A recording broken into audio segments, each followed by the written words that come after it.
Hello everyone, welcome back. अब आते हैं अपनी लास्ट कॉलिगेटिव प्रॉपर्टी पे विच इज ऑस्मोटिक प्रेशर। देखो, ऑस्मोटिक प्रेशर को करने से पहले हमें समझना होगा व्हाट इज ऑस्मोसिस, ये प्रोसेस क्या होता है। तो ये एक नेचुरल फिनोमिना होता है, बिल्कुल स्पॉन्टेनियसली ये प्रोसेस होता है, हमें कुछ करने की इसमें जरूरत नहीं होती। आप डेली बेसिस पे भी कई चीजों में ऑस्मोसिस देख सकते हो, कई बायोलॉजिकल प्रोसेस हो रहे हैं उनमें ऑस्मोसिस होता है। तो क्या है ये ऑस्मोसिस, समझते हैं। देखो, हमने इस साइड पे कंटेनर में लिया है सॉल्वेंट, दूसरी साइड पे हमने लिया है सॉल्यूशन। ओके, तो ये रेड कलर के जो डॉट्स आपको दिखाई दे रहे हैं ये सॉल्यूट है एंड ब्लू कलर में सॉल्वेंट है। तो ये सॉल्यूशन हो गया, दिस इज प्योर सॉल्वेंट। बीच में हम इन दोनों को सेपरेट करते हैं एसपीएम से, which is called semi permeable membrane. तो ये क्या होती है, एक शीट जैसी होती है। एंड एसपीएम का क्या होता है, ये एक मेम्ब्रेन होती है, शीट की तरह होती है, जिसमें बहुत ही माइक्रोस्कोपिक, बहुत ही छोटे लेवल पे क्या होते हैं, पोर्स होते हैं या होल्स होते हैं, जिसमें से पास कर सकते हैं सिर्फ और सिर्फ सॉल्वेंट मॉलिक्यूल्स। तो यहां पर ऑस्मोसिस क्या होता है, flow of the solvent molecules from the pure solvent to the solution.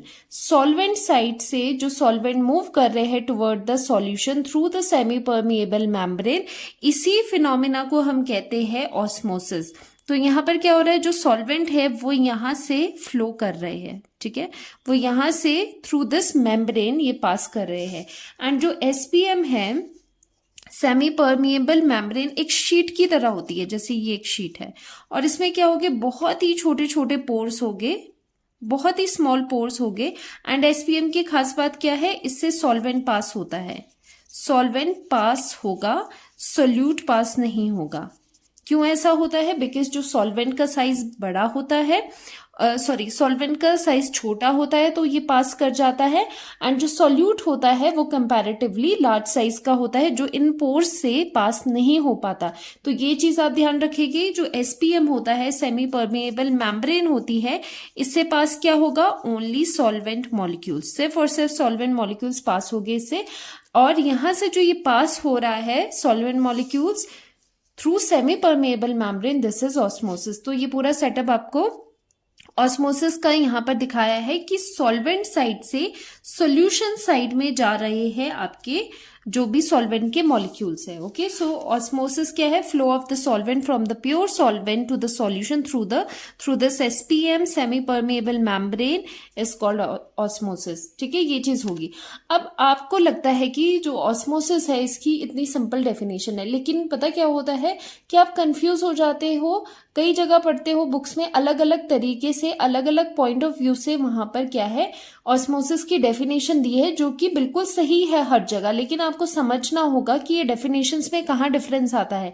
अब ये बहुत ही डिबेट होती है, ये बहुत ही डिबेट का टॉपिक होता है हमारे में कि ये हाई टू लो करे या फिर लो टू हाई कॉन्सेंट्रेशन पे करे, कहाँ से कहाँ फ्लो होता है। अगर इस टर्म्स में आपको, इस टर्म में अगर आपको ऑस्मोसिस की डेफिनेशन बतानी है तो आप कैसे कहोगे। मैंने बिल्कुल पहले सिंपली आपको बताया है कि सॉल्वेंट, प्योर सॉल्वेंट साइड से जो सॉल्वेंट के मॉलिक्यूल्स है वो एसपीएम से पास होते हुए सॉल्यूशन की साइड में जाएंगे, दैट्स इट, इतना। ओके, अब अलग वेज में इसको देखते हैं, इसकी डेफिनेशन आप कैसे लिख पाओगे इन टर्म्स ऑफ, अगर हम सॉल्वेंट की बात करें कि सॉल्वेंट को लेकर ही हम चल रहे हैं, तो ऑस्मोसिस आप कैसे कह सकते हो ऑस्मोसिस को। यहां पर क्या हो रहा है, जहां ज्यादा सॉल्वेंट था, दोनों में से बताओ कहां ज्यादा सॉल्वेंट है। अगर आप लेफ्ट हैंड साइड देखोगे, ब्लू कलर में सिर्फ और सिर्फ सॉल्वेंट है, प्योर सॉल्वेंट इज प्रेजेंट। लेकिन अगर आप सॉल्यूशन में देखोगे, सॉल्यूशन किससे बनता है, सॉल्यूट प्लस सॉल्वेंट से मिलकर के बनता है। सो सॉल्यूशन साइड में सॉल्यूट भी है, सॉल्वेंट भी है, तो दोनों साइड में से कहां पर ज्यादा सॉल्वेंट है, ऑब्वियसली यहां पर ज्यादा है। तो हम कह सकते हैं कि ऑस्मोसिस में क्या होता है, सॉल्वेंट की हाई कॉन्सेंट्रेशन से लो कॉन्सेंट्रेशन पे जाता है। तो यहां पर हम सॉल्वेंट की कॉन्सेंट्रेशन को अगर ध्यान में रख के डेफिनेशन लिखे तो यहां पर जो मूवमेंट आएगा वो आएगा high concentration of the solvent towards the low concentration of the solvent. तो यहाँ पर हाई एंड लो कॉन्सेंट्रेशन किसकी कही गई है, दोनों ही सॉल्वेंट के रेफरेंस से यहाँ पर हम डेफिनेशन लिखते हैं। तो एक डेफिनेशन आप ऐसे भी लिख सकते हो कि ऑस्मोसिस क्या है, जिसमें सॉल्वेंट मॉलिक्यूल्स, देखो जो फ्लो होगा वो तो आप फिक्स कर दो, फ्लो किसका होगा, सॉल्वेंट मॉलिक्यूल्स का होगा।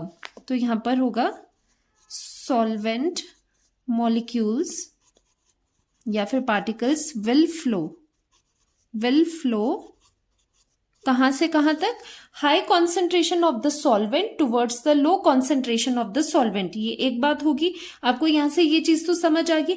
अब दूसरी डेफिनेशन जो होती है वो उल्टा कर देते हैं, लो कॉन्सेंट्रेशन से हाई कॉन्सेंट्रेशन करते हैं। अब ये कैसे है, अगर आप सॉल्यूशन के टर्म्स में अपनी डेफिनेशन लिखते हो तो आप कैसे कहोगे कि सॉल्वेंट मॉलिक्यूल कहां से कहां फ्लो कर रहे हैं। देखो पहले मुझे एक चीज क्लियर करो कि जो आपका सॉल्यूशन होता है उसमें क्या क्या चीजें होती है। सॉल्यूशन में आपके पास सॉल्यूट भी होता है एंड सॉल्वेंट भी होता है, दो चीजों से बनकर मिलकर के बना होता है सॉल्यूशन। अब जब भी आप सॉल्यूशन की कॉन्सेंट्रेशन के बारे में बात करते हो, ये चीज क्लियर करना, जब भी आप सॉल्यूशन की कॉन्सेंट्रेशन के बारे में बात करते हो तो आप वहां पर सॉल्यूट की बात कर रहे हो। जो भी एक सॉल्यूशन है उसकी कॉन्सेंट्रेशन किससे आती है, सॉल्यूट से आती है, कि कितना उसमें सॉल्यूट प्रेजेंट है। जैसे एक आपके पास ग्लास है, उसमें हमने शुगर डाला है, अगर एक में हम 1 टीस्पून शुगर डालते हैं, दूसरे वाले में हम 2 टीस्पून शुगर डालते हैं, तो कौन सा ज्यादा कॉन्सेंट्रेटेड होगा, जिसमें सॉल्यूट ज्यादा है, जिसमें आपका सॉल्यूट ज्यादा है वो कॉन्सेंट्रेटेड होगा। तो जो भी सॉल्यूशन की कॉन्सेंट्रेशन की अगर हम बात करते हैं, हम वहां पर सॉल्यूट की बात कर रहे होते कि सॉल्यूट किसमें ज्यादा है। तो जिस सॉल्यूशन में सॉल्यूट ज्यादा है, सॉल्यूट की कॉन्सेंट्रेशन जिसमें लो है, उस सॉल्यूशन को क्या कहेगी कि उस सॉल्यूशन की लो कॉन्सेंट्रेशन है। तो सॉल्यूशन की कॉन्सेंट्रेशन डायरेक्टली हम देखते हैं सॉल्यूट से, जिसमें सॉल्यूट ज्यादा है वो सॉल्यूशन ज्यादा कॉन्सेंट्रेटेड है, जिसमें सॉल्यूट ही कम है वो जो सॉल्यूशन है वो कम कॉन्सेंट्रेटेड है। और अगर इसकी लो कॉन्सेंट्रेशन है, ये कम है, तो सॉल्वेंट इसमें ज्यादा होगा, हाई कॉन्सेंट्रेशन का होगा। तो अगर हम बोलते हैं, अगर हम सॉल्वेंट से डेफिनेशन लिखे, सॉल्वेंट की कॉन्सेंट्रेशन से अगर हम डेफिनेशन लिखते हैं कि हाई कॉन्सेंट्रेशन से लो कॉन्सेंट्रेशन सॉल्वेंट की तरफ फ्लो होता है ऑस्मोसिस में, मतलब हाई से लो की तरफ अगर फ्लो होता है, अगर हम कॉन्सेंट्रेशन ऑफ द सॉल्वेंट में देखें, तो अगर हम सॉल्यूशन की कॉन्सेंट्रेशन में लिखना चाहे डेफिनेशन को, तो हम क्या कहेंगे, जैसे यहां पर हो रहा है, बताओ कहां से कहां फ्लो हो रहा है, ये लो कॉन्सेंट्रेशन से हाई कॉन्सेंट्रेशन में फ्लो हो रहा है। देखो क्योंकि यहाँ पर तो सिर्फ और सिर्फ सॉल्वेंट है, नो सॉल्यूट इज प्रेजेंट, तो यहाँ पर ये क्या कॉन्सेंट्रेटेड सॉल्यूशन है, नहीं, ये एक डाइल्यूट सॉल्यूशन है। तो लो कॉन्सेंट्रेशन से low concentration of solution, low concentrated solution to the high concentrated solution flow हो रहा है। तो ये लिखने का तरीका अलग हो गया। अब आता है लो से हाई। अब आपको समझ आ गया कि कहाँ आप कंफ्यूज होते हैं, कई बुक्स में लो से हाई लिखा होता है, कई जगह हाई से लो लिखा होता है। तो अगर आप सॉल्वेंट के अमाउंट से देखोगे तो फ्लो होता है हाई सॉल्वेंट की कॉन्सेंट्रेशन से लो सॉल्वेंट की कॉन्सेंट्रेशन पर, और यही हम यूज करते हैं। और कहीं अगर लिखा हो लो टू हाई, वो क्या है, low concentrated solution to the high concentrated solution. तो ये सॉल्यूशन के बारे में बात हो रही है। ओके, आई होप ये क्लियर होगा। तो यहाँ पर नोट्स में भी हम लिख लेते हैं। So in terms of solution हम कैसे कहते हैं कि flow of the solvent molecule कहां से कहां तक है, low concentrated solution, low concentrated to the higher concentrated solution. तो यहां पर आ जाएगा लो कॉन्सेंट्रेटेड सॉल्यूशन की हम बात कर रहे हैं। अगर हम सॉल्यूशन से देखें, to the high concentration concentrated solution, concentration का मतलब है सॉल्यूट का होना, तो यहाँ पर सॉल्यूट कम है, लो है सॉल्यूट की कॉन्सेंट्रेशन, और यहाँ पर ज्यादा है। तो यहाँ पर सॉल्यूशन का हो या फिर सॉल्यूट भी कह सकते हो, कि अगर आप सॉल्यूट के बेसिस पे देख रहे हो तो ये लिखोगे। एक और चीज हम लिखते हैं, इंपॉर्टेंट है, कि यहाँ पर flow from dilute solution towards the concentrated solution. ऐसे भी आप डेफिनेशन लिख सकते हो। 3 तरीके हैं इसकी डेफिनेशन को डिफाइन करने के ऑस्मोसिस को, कि फ्लो ऑफ सॉल्वेंट कहां से कहां तक है, मेन आप ये वाला यूज करोगे। हमेशा हम सॉल्वेंट से ही देखते हैं कि सॉल्वेंट कहाँ से कहाँ जा रहा है, उससे हमें ऑस्मोसिस का पता चलता है। हाई कॉन्सेंट्रेशन से लो कॉन्सेंट्रेशन में जाएगा, जहां पर सॉल्वेंट जैसे पानी है, वाटर है, जहां पर वाटर ज्यादा है वो वहां से वहां जाएगा जहां पर वाटर की कमी है। तो ये सब चीजें हैं। अब इनमें आपको कंफ्यूजन नहीं होनी चाहिए कि लो कॉन्सेंट्रेशन से हाई कॉन्सेंट्रेशन भी आप लिख सकते हो, लेकिन अगर आप बात कर रहे हो सॉल्यूशन में कि लो कॉन्सेंट्रेटेड सॉल्यूशन से हाई कॉन्सेंट्रेटेड सॉल्यूशन में जा रहा है। अब बात आती है कि ये ऑस्मोसिस तो मैम हमें डिफ्यूजन की तरह लग रहा है। अब देखो जो डिफ्यूजन और ऑस्मोसिस है उसमें मैं आपको डिफरेंस बताती हूँ। डिफ्यूजन क्या होता है, पहली बात ये समझ लो, जो डिफ्यूजन है, जो ऑस्मोसिस है वो डिफ्यूजन का ही स्पेशल केस है। ठीक है, डिफ्यूजन का ही स्पेशल केस होता है ऑस्मोसिस। ऑस्मोसिस में थोड़ी सी हम चेंजिंग कर लेते हैं। क्या करते हैं, देखो डिफ्यूजन का मैं छोटा सा एग्जांपल दूंगी। मान लो आप एक यहाँ पर रूम के यहाँ पर कॉर्नर में हो, तो यहां से आपने स्प्रे किया परफ्यूम। ठीक है, स्प्रे किया परफ्यूम, तो आपका फ्रेंड यहां पर है, दूसरे एंड पे है। तो जब आपने पहले स्प्रे किया परफ्यूम तो उसके पार्टिकल, फ्रेग्रेंस के जो भी पार्टिकल है जिसकी वजह से फ्रेग्रेंस आ रही है वो निकले होंगे। तो जो आपके सराउंडिंग में जो यहाँ पर आपके पास फ्रेंड है उसको पहले खुशबू आती है, फिर धीरे धीरे करके कुछ टाइम बाद दूर वाले फ्रेंड को वो फ्रेग्रेंस फील होती है। ऐसा क्यों होता है, क्योंकि ये डिफ्यूजन हो रहा है। डिफ्यूजन में क्या होता है, पार्टिकल्स हाई कॉन्सेंट्रेशन से लो कॉन्सेंट्रेशन की तरफ बढ़ते हैं। सो ये हो सकता है सॉल्यूट के केस में भी, सॉल्यूट के पार्टिकल्स भी ऐसे ही फ्लो कर सकते हैं। हाई कॉन्सेंट्रेशन, जहां सॉल्यूट की हाई कॉन्सेंट्रेशन है उससे दूर जाके जहां उनकी लो कॉन्सेंट्रेशन है वहां पर भी फ्लो कर सकते हैं, या फिर सॉल्वेंट भी फ्लो कर सकते हैं। तो ये ब्रॉडर फिनोमिना है डिफ्यूजन। अब इसी का ही अगर हम स्पेशल केस बनाते हैं ऑस्मोसिस, तो उसमें क्या है, उसमें भी बात तो सेम है कि हाई कॉन्सेंट्रेशन से लो कॉन्सेंट्रेशन की तरफ पार्टिकल्स मूव करेंगे, लेकिन जो वो पार्टिकल्स है वो सिर्फ और सिर्फ ओनली सॉल्वेंट के होते हैं। जैसे वाटर, सॉल्वेंट के ही पार्टिकल्स फ्लो करते हैं, हाई कॉन्सेंट्रेशन से लो कॉन्सेंट्रेशन में मूव करते हैं। और दूसरी खास बात ये है कि यहां पर एक मीडियम होता है, मीडियम नहीं, सेमी परमेएबल मेम्ब्रेन कह सकते हो, एसपीएम। एसपीएम के थ्रू ये मूवमेंट होती है।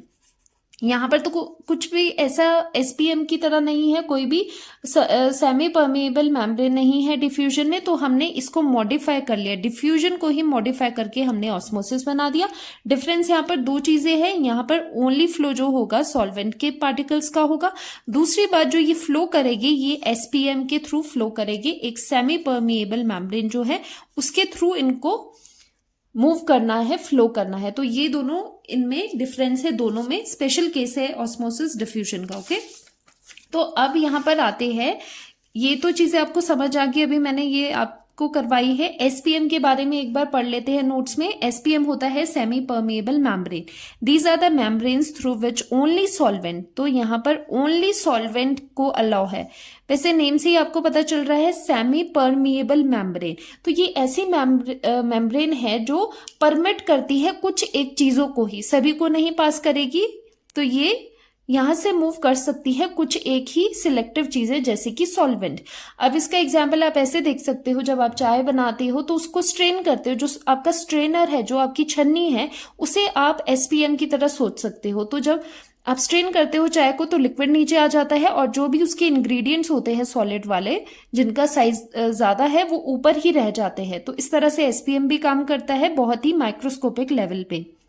These contain सब माइक्रोस्कोपिक, मतलब माइक्रोस्कोपिक जो हम कहते हैं उससे भी छोटे होल्स एंड पोर्स होते हैं, जिसमें से ओनली सॉल्वेंट पास कर सकते हैं, सॉल्यूट यहां से पास नहीं होंगे। ये एनिमल ओरिजिन की भी हो सकती है, प्लांट ओरिजिन की भी ये मेम्ब्रेन हो सकती है।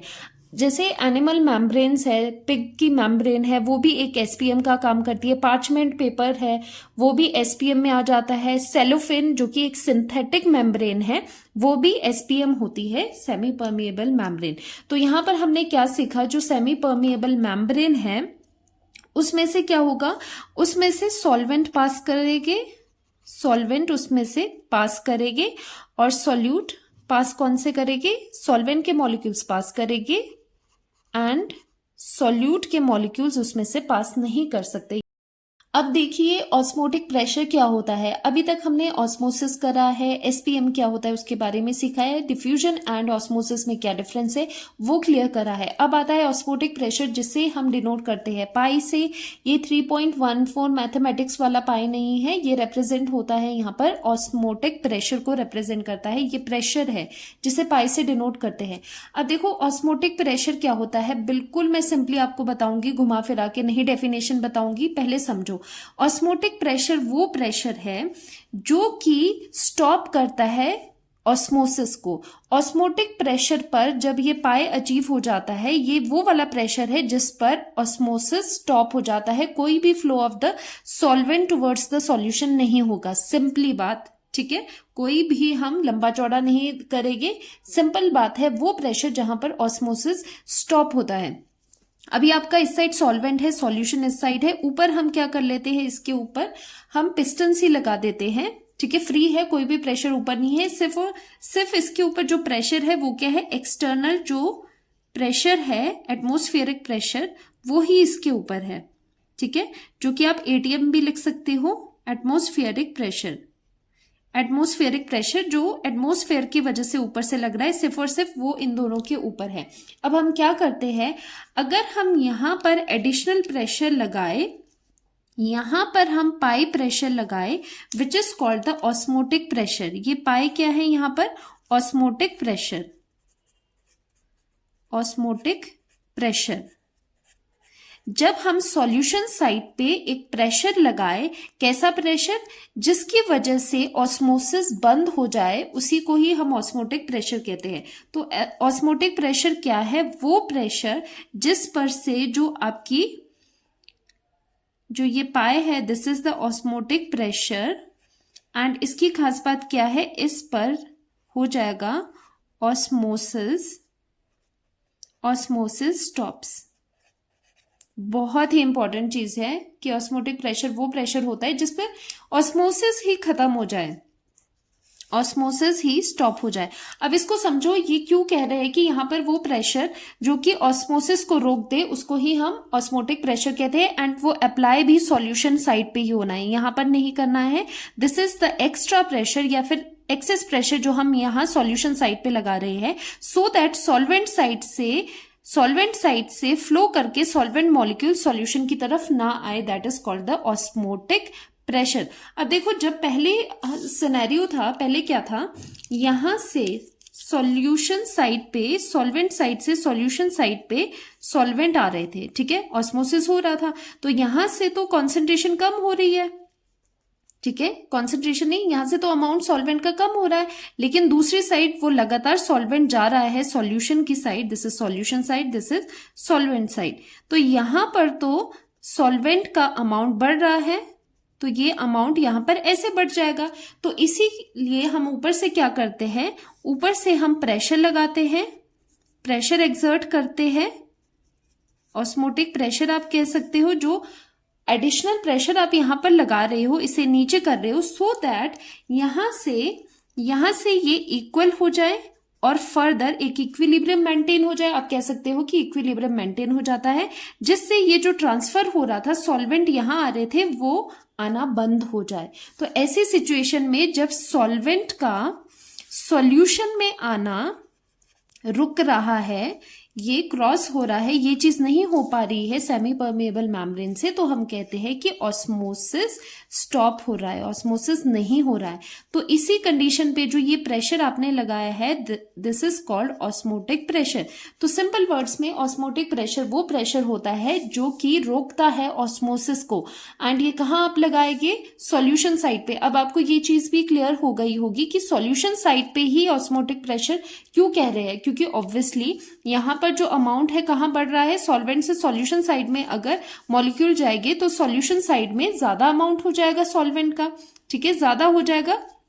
तो यहां पर ही हम कम करेंगे, यहीं से हम कम करेंगे, सो दैट वो इक्विलिब्रियम में आ जाए, लेवल पे चीजें आ जाए और ऑस्मोसिस स्टॉप हो जाए। देखो ये होता क्यों है ऑस्मोसिस का, अगर मैं आपको कहूं ना कि ऑस्मोसिस की क्या जरूरत पड़ रही है, क्यों क्या रीजन है कि सॉल्वेंट के मॉलिक्यूल्स सॉल्वेंट साइड से सॉल्यूशन साइड पे जाना पसंद कर रहे हैं, क्योंकि हमेशा एक इक्विलिब्रियम मेंटेन करने की टेंडेंसी रहती है कि यहाँ पर जितनी कॉन्सेंट्रेशन है और यहाँ पर जितनी कॉन्सेंट्रेशन है किसी तरह से वो सराउंडिंग में इक्वल हो जाए, वो उनका क्या हो जाए, इक्वल सी हो जाए। तो इसी टेंडेंसी की वजह से ऑस्मोसिस होता है। जहां पर हाई कॉन्सेंट्रेशन होगी सॉल्वेंट की, वो लो की तरफ जाएगा। ओके, तो ये था ऑस्मोटिक प्रेशर। पाई से डिफाइन करते हैं सिंपल वर्ड्स में। ऑस्मोसिस स्टॉप होता है जिस एक्सेस प्रेशर लगाने से सॉल्यूशन साइड को, that is called osmotic pressure. So pressure required to stop the osmosis is the osmotic pressure denoted by pi. And आप कह सकते हो excess pressure which must be exerted on the solution side to prevent the flow of the solvent molecules toward the solution. यहां से यहां flow of the solvent towards the solution को रोकने के लिए जो एक्स्ट्रा प्रेशर आपको लगाना पड़ रहा है। एक्स्ट्रा क्यों हम कह रहे हैं, क्योंकि ऑलरेडी एटमॉस्फेयर का ऊपर से दोनों साइड पे प्रेशर लग रहा है, तो ये एक्स्ट्रा प्रेशर अप्लाई हो रहा है सॉल्यूशन साइड पे, जिसको अप्लाई करने के बाद ये पूरा इनका जो ये खेल चल रहा है, ऑस्मोसिस हो रहा है, ये बंद हो जाएगा through the SPM, semi permeable membrane. अब इसका एक्सप्रेशन हम डिराइव करते हैं ऑस्मोटिक प्रेशर का, जैसे हमने सारे कोलिगेटिव प्रॉपर्टीज के एक्सप्रेशन करे हैं। तो पहली बात जो हमने एक्सपेरिमेंटली हमने ये देखा, जो ऑस्मोटिक प्रेशर है that is directly proportional to the concentration, पहली बात। और दूसरी बात ये देखी, जो ऑस्मोटिक प्रेशर है that is directly proportional to temperature. अब ये टेम्परेचर के डायरेक्टली कैसे प्रोपोर्शनल है, देखो अगर आप टेम्परेचर बढ़ाओगे तो काइनेटिक एनर्जी इंक्रीज होगी मॉलिक्यूल्स की, वो जल्दी जल्दी मूव करेंगे। अगर यहाँ पर काइनेटिक एनर्जी इंक्रीज होगी तो इनका जो इनलेट है, इनका जो सेमी परमिएबल मेम्ब्रेन को पास करके सॉल्यूशन में जाने की टेंडेंसी ज्यादा होगी, मतलब ऑस्मोसिस बढ़ेगा। अगर ऑस्मोसिस बढ़ेगा तो यहां से आपको प्रेशर, ऑस्मोटिक प्रेशर क्या होता है, ऑस्मोसिस को कम करने के लिए जो प्रेशर लगाना, तो अगर ऑस्मोसिस बढ़ रहा है तो इसको रोकने के लिए ऑस्मोटिक प्रेशर होता है, उसको भी आपको ज्यादा लगाना पड़ेगा, तो पाई इंक्रीज होता है, इसीलिए ये pi is directly proportional to temperature. ठीक है, आगे समझ आपको। तो ये दो फैक्टर्स हमारे पास होते हैं, दिस एंड दिस। अब इसे कलेक्टिवली हम कैसे लिख सकते हैं, pi is directly proportional to CT। अगर आप यहां से प्रोपोर्शनैलिटी, ये वाला जो साइन है ये हटा दो, तो आ जाता है pi equals to CRT। R एक प्रोपोर्शनैलिटी कांस्टेंट आ जाता है, दिस इज इंपॉर्टेंट, इसे आप डायरेक्टली लर्न करेंगे फॉर्मूलाज में। इसे एज अ फॉर्मूला यूज करते हैं हम न्यूमेरिकल्स में, एंड यहां पर बता देते हैं कि R क्या है। C is the concentration of the solution, and T temperature है जिसे आपने केल्विन में रखना है, केल्विन में लेना है न्यूमेरिकल्स में। R की वैल्यू वेरी करती है, देखो अगर तो आप यहां पर R आप डील कर रहे हो ATM में तो यूज करना 0.0821 litre ATM mole inverse kelvin inverse, ये वैल्यू होती है। और R की एक और वैल्यू होती है, अगर बार में है थोड़ी सी डेविएटेड होती है, 0.083। ठीक है, 21 की जगह 3 लिखना, लीटर बार मोल इनवर्स केल्विन इनवर्स। ठीक है, ये दोनों में से जो भी अगर बार में है तो ये वैल्यू यूज करो, ATM में है तो ये वाली वैल्यू आप यूज कर देना, ये चीज होती है। ऑल्सो जो यहाँ पर कॉन्सेंट्रेशन है वो ध्यान देने वाली बात है, यहाँ पर है मोलैरिटी। पीछे दो प्रॉपर्टीज में थी मोलालिटी, लेकिन हियर ये क्या है, मोलैरिटी। तो ये भी इंपॉर्टेंट चीज है यहाँ पर कि आप कॉन्सेंट्रेशन यहाँ पर यूज करोगे मोलैरिटी। तो मोलैरिटी हम यहाँ पर यूज करते हैं। मोलैरिटी क्या होती है, molarity is equals to number of moles of solute divided by volume in litre, volume of the solution in litre होता है। तो यहां पर अगर ये चीज कर दे, pi is equal to number of moles of solute मतलब B upon volume in litre, और ऊपर आ गया RT, and number of moles of solute क्या हो गए, given mass of the solute divided bye it's molar mass. तो यही चीज यहां पर हम पुट कर देंगे, पाई की वैल्यू आ जाएगी यहां से, NB को खोलना है WB mass of the solute divided by molar mass of the solute. B आपको पता चल गया होगा अभी तक कि B हम सॉल्यूट को ही डिनोट करते हैं B से, into RT divided by volume, और ये वॉल्यूम लीटर में होगा। अब यहाँ पर पाई का वैल्यू जो ऑस्मोटिक प्रेशर है उसका एक्सप्रेशन ये है, एंड इसका यूज क्या होता है, to determine the molar mass of the solute, जो कि हर एक कोलिगेटिव प्रॉपर्टी का मेन इसका एप्लीकेशन होता है। तो यहाँ से MB हम दूसरी साइड निकाल देते हैं, is equal to WB upon pi osmotic pressure RT divided by volume in litre. बार बार मैं लिख रही हूँ वॉल्यूम इन लीटर बिकॉज ये क्या है, यहां से आया है। देखो मोलारिटी N/V इन लीटर होता है, तो ये आपका एक्सप्रेशन है। आप ये वाला भी लर्न कर सकते हो, ऑस्मोटिक प्रेशर का, ये दोनों लर्न कर देना। MB तो निकाल ही दोगे से, एंड वॉल्यूम आपका लीटर में ही होना चाहिए, इंपॉर्टेंट। अब देखो यहां से क्या हमें चीजें समझ आती हैं। Out of all the colligative properties, जितनी भी हमने चारों कॉलिगेटिव प्रॉपर्टी पढ़ी है, चारों में से सबसे अच्छी कौन सी अगर आपको पूछे तो वो है सबसे काम की ऑस्मोटिक प्रेशर, जो हमने ये लास्ट में पढ़ी है। ये मेथड सबसे ज्यादा अच्छा मेथड है अगर हम प्रिडिक्ट करें, अगर हम फाइंड आउट करें molar mass of the solute वाली जो कैलकुलेशन है, उसके लिए ये सबसे अच्छा मेथड है। इसके रीजन है, रीजन देखो क्या है। पहली बात ये है कि जो भी ये प्रेशर हम नोट डाउन करते हैं यहाँ पर, जो भी ये ऑस्मोटिक प्रेशर वाली चीज है, ये मेजरमेंट ली जाती है रूम टेम्परेचर पे। सभी चीजें होती है रूम टेम्परेचर पे। एंड अगर आप elevation in boiling point, depression in freezing point देखोगे, एक में बहुत हाई टेम्परेचर चले जाता है और फ्रीजिंग में बहुत लो टेम्परेचर चले जाता है। तो वो भी एक प्रॉब्लम है कि आप एक्सपेरिमेंट को देख रहे हो very high and very low पे, लेकिन जो ये ऑस्मोटिक प्रेशर वाला है रूम टेम्परेचर पे मेजरमेंट्स होती है। दूसरी बात ये है कि जो ये ऑस्मोटिक प्रेशर पाई की वैल्यू आती है, ये लार्ज वैल्यू आती है। लार्ज का मतलब ये नहीं बहुत ज्यादा आएगी, मतलब सिग्निफिकेंट वैल्यू होती है, जो कि आपकी कैलकुलेशन के लिए यूज हो जाती है। यहाँ पर कैलकुलेशन में फॉर्मूला में आप पुट कर सकते हो सो दैट MB आप फाइंड आउट कर पाओ, ठीक है। इवन वेरी डाइल्यूट सॉल्यूशन के लिए भी जो ये पाई की वैल्यू है वो सिग्निफिकेंट नंबर्स में आ जाती है, लार्ज होती है, सो दैट आप ये कैलकुलेशंस कर पाओ। तो ये इसका बेनिफिट होता है। लास्टली इससे, इस मेथड से आप बायोमोलिक्यूल्स के मोलर मासेस भी निकाल सकते हो, क्योंकि जो बायोमोलिक्यूल्स होते हैं ना, वो हाई टेम्परेचर पे अनस्टेबल होते हैं, ठीक है। रप्चर हो जाता है, कई और चीजें होती है, वो स्टेबल नहीं होते। तो ये मेथड बिल्कुल परफेक्ट है, क्योंकि पूरा मेथड जो भी कैरी आउट हो रही है, कैलकुलेशंस, मेजरमेंट्स, वो रूम टेम्परेचर पे हो रही है। तो यहां पर बायोमोलिक्यूल्स के भी आप मोलर मास निकाल सकते हो, क्योंकि temperature is not the issue. तो ये प्रेफर होती है ऑस्मोटिक प्रेशर वाली कॉलिगेटिव प्रॉपर्टी, ध्यान रखना। अब लास्टली करते हैं एनसीईआरटी का क्वेश्चन ऑस्मोटिक प्रेशर पे। इससे आपको चीजें क्लियर हो जाएगी, फॉर्मूला भी क्लियर हो जाएगा। 200 centimetre cube of an aqueous solution of a protein contains 1.26 gram of the protein. तो यहाँ पर वॉल्यूम इतना है and WB mass of the solute is given 1.26। Osmotic pressure of such solution at 300 kelvin, temperature is given kelvin में ही है, 300 kelvin, is found to be this. तो ये पाई की वैल्यू गिवन है आपके पास 2.57 इंटू 10⁻³ बार। अब ध्यान से देखो, ये वैल्यू आपकी बार में गिवन है। कैलकुलेट करना है molar mass of the protein, जो कि आपका सॉल्यूट है, ये आपको फाइंड आउट करना है। ऑलरेडी हमें फॉर्मूला पता है क्या होता है। Osmotic pressure pi is equal to mass of the solute, molar mass of the solute into RT, और नीचे आ जाता है वॉल्यूम इन लीटर। तभी मैंने L लिखवाया था पीछे, वॉल्यूम यहाँ पर लीटर में ही डलेगा क्योंकि ये कॉन्सेंट्रेशन वाला है। अब देखो जो वॉल्यूम है आपका, ये है सेंटीमीटर क्यूब में, और यहाँ रफ कैलकुलेशंस में देखते हैं 1 सेंटीमीटर क्यूब आपको पता होना चाहिए 1 ml के इक्वल होता है।